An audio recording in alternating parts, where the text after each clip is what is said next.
ಪ್ರಜ್ವಲ್ ರೇವಣ್ಣ ನಾಪತ್ತೆಯಾಗಿ ವಿದೇಶದಲ್ಲಿ ತಲೆಮರೆಸಿಕೊಂಡು ಇವತ್ತಿಗೆ 28 ದಿನ. ದೇಶಕ್ಕೆ ವಾಪಸ್ ಆಗುವಂತಹ ಯಾವುದೇ ಸೂಚನೆ ಇಲ್ಲಿಯವರೆಗೂ ಕೂಡ ಸಿಕ್ಕಿಲ್ಲ. ಪ್ರಜ್ವಲ್ ವಾಪಸ್ ಆಗಲಿಕ್ಕೆ ದೇವೇಗೌಡರ ಕುಟುಂಬ ನಿರಂತರವಾಗಿ ಆಗ್ರಹಿಸ್ತಾ ಇದೆ. ಯಾವಾಗ ಬೇಕಾದರೂ ಕೂಡ ಪ್ರಜ್ವಲ್ ವಾಪಸ್ ಆಗುವಂತಹ ಸಾಧ್ಯತೆಗಳಿದೆ. ಪ್ರಜ್ವಲ್ ಚಲನವಲನಗಳ ಮೇಲೆ ಮತ್ತೆ ನಿಗಾ ಇಟ್ಟಿದೆ SIT ಟೀಮ್. ಗೌಡರ ಪತ್ರದ ಬಳಿಕ ಟಿಕೆಟ್ ಬುಕ್ಕಿಂಗ್ ಮಾಡ್ತಾರಾ ಅಂಥೇಳಿ ತೀವ್ರ ನಿಗಾವನ್ನು ವಹಿಸಿರುವಂಥದ್ದು. ಪ್ರಜ್ವಲ್ ಅವರನ್ನ ದೇವೇಗೌಡರೇ ಕಳುಹಿಸಿದ್ದಾರೆ ಅಂಥೇಳಿ ಮತ್ತೊಂದು ಕಡೆ CM ಸಿದ್ದರಾಮಯ್ಯನವರು ಹೇಳಿದ್ದಾರೆ. ಗೌಡ್ರ ಫ್ಯಾಮಿಲಿಯ ಬಗ್ಗೆ ಮಾತನಾಡಲ್ಲ ಅಂಥೇಳಿ DCM DK ಶಿವಕುಮಾರ್ ಅವರು ಹೇಳಿರುವಂಥದ್ದು. ಅಲ್ಲಿಗೆ ಒಂದಂತೂ ಸ್ಪಷ್ಟವಾಗ್ತಾ ಇದೆ. ಈ ಹಿಂದೆ HD ಕುಮಾರಸ್ವಾಮಿ ಅವರು, ಅದಾದ ಮೇಲೆ ದೇವೇಗೌಡರು ನಿನ್ನೆ ಎಚ್ಚರಿಕೆಯ ಪತ್ರ. ದೇವೇಗೌಡರ ಎಚ್ಚರಿಕೆಯ ಪತ್ರದ ನಂತರವಾದರೂ ಕೂಡ ದೇಶಕ್ಕೆ ಬರ್ತಾರ ಪ್ರಜ್ವಲ್ ರೇವಣ್ಣ ಅನ್ನೋದೇ ಈಗಿರುವಂತಹ ಪ್ರಶ್ನೆ. ಹಾಗಾದ್ರೆ ದೇವೇಗೌಡರ ಬಹಿರಂಗ ಪತ್ರದಲ್ಲಿ ಏನೇನಿದೆ, ಯಾವ ಸಂದೇಶವನ್ನು ಕೊಡಲಿಕ್ಕೆ ಪತ್ರವನ್ನು ಬರೆದ್ರು ದೇವೇಗೌಡರು ನೋಡ್ತಾ ಹೋಗೋಣ. ಇದರಿಂದ ಹೊರಬಂದು, ಅಂದರೆ ಈ ಪ್ರಕರಣದಿಂದ ಹೊರಬಂದು ಮಾತನಾಡಲಿಕ್ಕೆ ಕೊಂಚ ಸಮಯ ಹಿಡಿತು ಅನ್ನುವಂತಹ ವಿಚಾರವನ್ನು ಕೂಡ ಪ್ರಸ್ತಾಪಿಸಿದ್ದಾರೆ. ಒಂದು ಸಂದೇಶವನ್ನಂತೂ ಆ ಪತ್ರದ ಮೂಲಕ ರವಾನಿಸಿರುವಂತಹದ್ದು, ವಾಪಸ್ ಬರಲೇಬೇಕು, ತನಿಖೆಯನ್ನು ಎದುರಿಸಲೇಬೇಕು ಅಂಥೇಳಿ ಎಚ್ಚರಿಕೆಯನ್ನು ಮೊಮ್ಮಗನಿಗೆ ರವಾನಿಸಿದ್ದಾರೆ ದೇವೇಗೌಡರು. ಸೊ ಅಲ್ಲಿಗೆ ದೇವೇಗೌಡರು ಅವತ್ತು ಕುಮಾರಸ್ವಾಮಿ ಅವರೊಂದು ಮಾತು ಹೇಳಿದ್ರು, ನನ್ನ ತಂದೆಯವ್ರನ್ನೇ ನಾನು ಮನವಿ ಮಾಡ್ಕೊಂಡಿದ್ದೆ, ನೀವೇ ಕರೀರಿ ಅಂತಂದ್ಬಿಟ್ಟು, ಅವ್ರ ಪರವಾಗಿ ನಾನು ಕರಿತಾ ಇದ್ದೀನಿ ಅಂತ. ಬಟ್ ಕೊನೆಗೂ ದೇವೇಗೌಡರು ಮೌನ ಮುರಿದಿದ್ದಾರೆ. ಅವರು ಹೇಳ್ಕೊಂಡಿದ್ದಾರೆ, ಈ ಪ್ರಕರಣದ ಆಘಾತದಿಂದ ಹೊರಗೆ ಬರೋದಕ್ಕೆ ನನಗೆ ಸ್ವಲ್ಪ ಸಮಯ ಬೇಕಾಯಿತು, ಬಂದು ಈಗ ಮಾತನಾಡ್ತಾ ಇದ್ದೀನಿ ಅಂತ.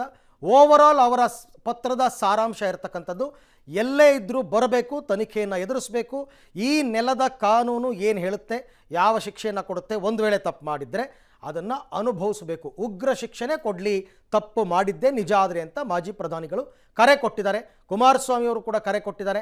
ಹಾಗಾಗಿ ಈಗ ಪ್ರಜ್ವಲ್ ರೇವಣ್ಣ ಇವರಿಬ್ಬರ ಮಾತಿಗೆ ಬೆಲೆ ಕೊಟ್ಟು ಯಾವುದೇ ಸಮಯದಲ್ಲಿ ಭಾರತಕ್ಕೆ ವಾಪಸ್ ಬರಬಹುದು.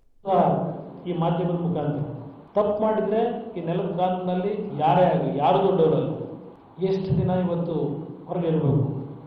ಕೈ ಜೋಡಿಸಿ ನಾನು ಮನವಿ ಮಾಡ್ತೇನೆ ಮಾಧ್ಯಮ ಸ್ನೇಹಿತರ ಮುಖಾಂತರ, ಇವತ್ತು ದೇಶಕ್ಕೆ ವಾಪಸ್ ಬಂದು ಯಾವ ಒಂದು ತನಿಖೆ ಇದೆ ಆ ತನಿಖೆಗೆ ಸಂಪೂರ್ಣವಾಗಿ ಸಹಕಾರ ಕೊಟ್ಟು ತೀರ್ಮಾನ ಆಗಲಿ.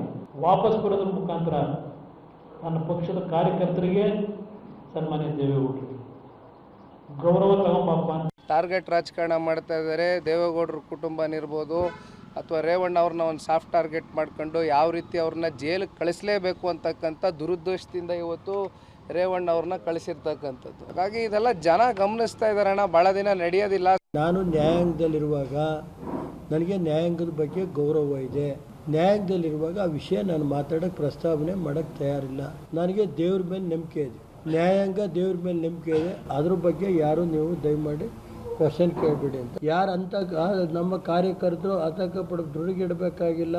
ಕೋರ್ಟಲ್ಲಿ ಕೇಸಿದ್ದ ನಾನೆಲ್ಲ ಮಾಡೋಕ್ಕಾಗಲ್ಲ.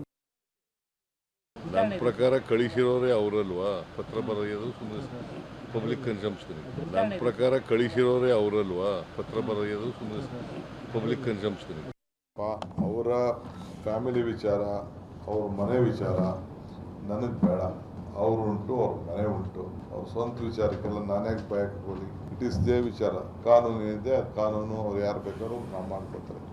ನನಗೆ ಅನ್ಕನೆಕ್ಟೆಡ್ ವಿಚಾರ, ನನ್ನೇನು ಕೇಳಬೇಡಿ ಆ ವಿಚಾರದಲ್ಲಿ.